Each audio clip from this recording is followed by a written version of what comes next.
My name is Nora, and I'm 28 years old. On Mother's Day, my mother sent me a bill for $347,000. At the top in bold letters, she had written cost of raising a failure. She didn't just send it to me. She announced it to the entire family, all 48 relatives. In a group chat that had cousins I hadn't spoken to in years, uncles who barely knew my middle name, and aunts who had always compared me to their perfect children. I stared at my phone, my hands shaking, my stomach hollow as message after message popped up with awkward silences, unread receipts, and a few cruel laughing emojis that cut deeper than the words themselves. I wish I could say this came out of nowhere, but the truth is my mother had been keeping score my entire life. Every school fee, every meal, every birthday gift, she always reminded me that I owed her. When I didn't become what she wanted, that invisible debt suddenly became very real. I didn't follow the career she bragged about to her friends. I didn't marry the man she approved of. I didn't live the life she could show off to her. That made me a disappointment. And on that Mother's Day, she decided to put a price tag on it. The bill was detailed, painfully detailed. Tuition fees from elementary school. Clothes she claimed were wasted on me. Music lessons. She said, I quit too early.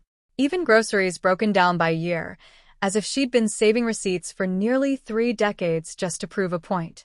At the bottom, she wrote, since you failed to repay me with success, you can repay me with money. Then she added one final line that made my chest tighten.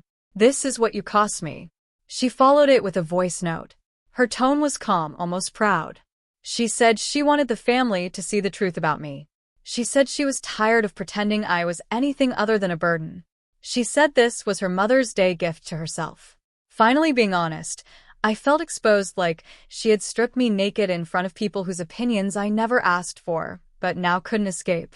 My phone buzzed nonstop, yet no one defended me. Silence can be louder than shouting.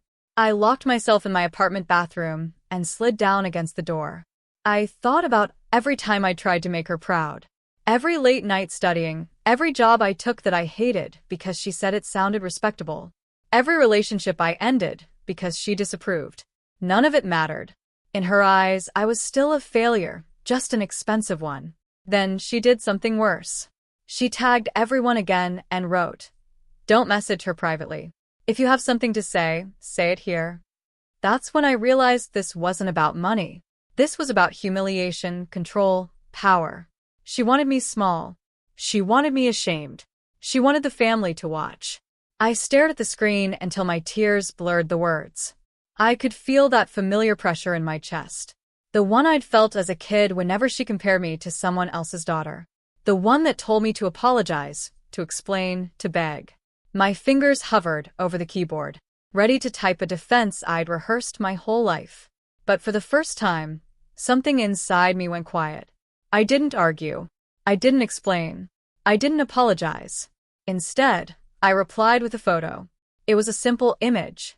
No captions, no insults, just proof. Proof of where I was standing, what I had built, and the life I was living without her approval. I hit send and placed my phone face down on the counter, my heart racing like I'd just stepped off a cliff. For a moment, I was terrified. Not of what they'd say, but of how free I suddenly felt. Minutes passed, then an hour. When I finally picked up my phone, the chat had changed. People were leaving the group one by one, quietly. No announcements, no explanations, just exits. By morning, 47 of them had blocked her. But there was one person who didn't. The 48th, my grandmother. And at the time, I thought her silence meant disapproval. 2. I was wrong. What she did next would shake my family harder than my mother's bill ever could. And it would expose a truth that had been buried for decades.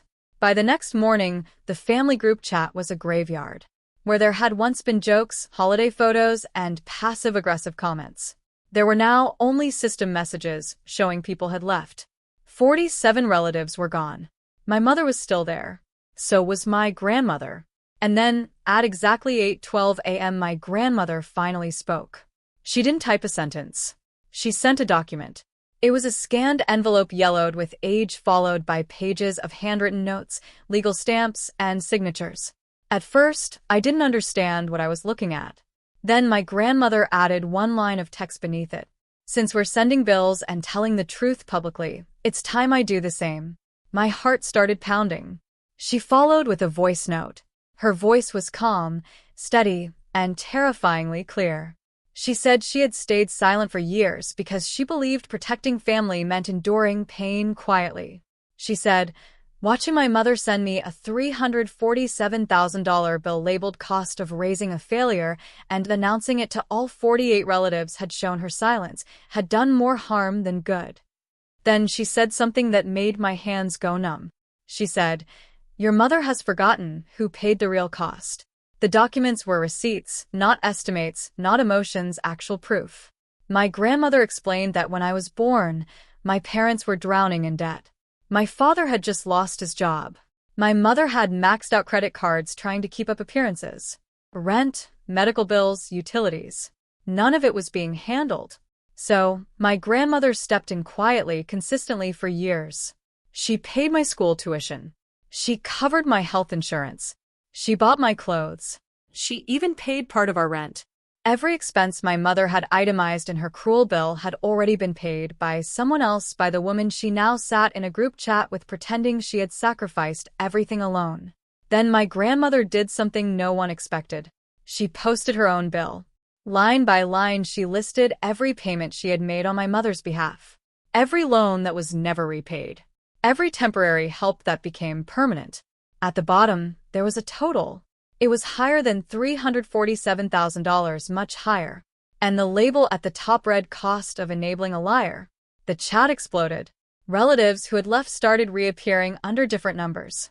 Screenshots flying everywhere. Private messages flooded my phone. Apologies, shock, anger. People who had watched my mother humiliate me hours earlier were now seeing her exposed just as publicly. My mother tried to interrupt, sending frantic messages accusing my grandmother of betrayal, of exaggeration, of trying to ruin her. That's when my grandmother sent the final photo. It was a handwritten note dated nearly 3 decades ago, signed by my mother herself, thanking her for saving us and promising to pay everything back once things improved. Things had improved. She just never paid. The silence that followed felt heavier than any insult I'd ever received. My mother didn't leave the chat. She couldn't. There was nowhere to hide. One by one, relatives addressed her directly. Not with cruelty, but with disappointment. The same disappointment she had tried to brand me with. Someone pointed out the irony. Someone else asked how long she planned to punish her daughter for failures that weren't real. Then came the final message. My grandmother tagged my mother and wrote, "You said raising her was a mistake. I say tearing her down was yours. Do not contact Nora again. Any further harassment will be handled legally. This is not a warning. It's a boundary." I stared at the screen, tears streaming down my face. Not from pain this time, but from relief. For the first time in my life, someone had stood between me and my mother and said, "Enough." I hadn't needed to explain myself. I hadn't needed to prove my worth. The truth had done it for me. Later that day, my mother sent me a private message. It wasn't an apology. It was a demand. She said I had embarrassed her, that I had turned the family against her, that I owed her for everything emotionally. This time, I didn't respond. I blocked her. And for the first time, I didn't feel guilty. My grandmother called me that evening. She told me she was proud of me, not for my job, not for my income, not for proving anyone wrong, but for surviving in a house where love had always come with conditions. She said, "You were never a failure. You were just raised by someone who needed you to be one." That night, I slept better than I had in years. My mother tried to rewrite the story. It didn't work. The family had seen the receipts, literally. Her favorite weapon, shame, had been taken from her hands. And as for me, I stopped measuring my life by her approval. I stopped carrying a debt that was never mine. She had sent me a bill to break me. My grandmother answered it by setting me free.